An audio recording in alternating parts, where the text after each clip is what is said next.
Sen yakın gel bak. Tufakada hazırladığımız kuzu rozmarinle birlikte şabalıktı. Güzel bak.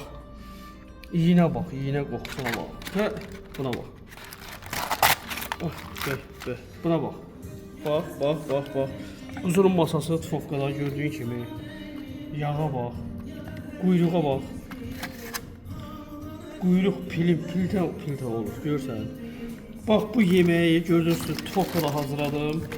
Tufakada 40 dakika vaxt aparır pişirmək. Kim istəsə rezerv eləyə bilər.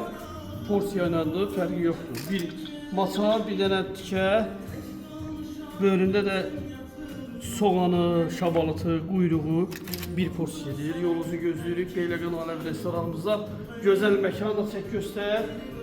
Məkanımızı göstər, gözəl. 80 nəfərlik. Hər axşamda canlı musiqi olur.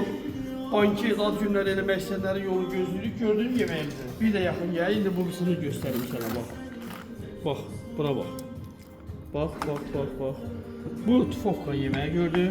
Gözəlliğini gördün. Bu da quyruğumuz. Hə. Quyruq da dağılır.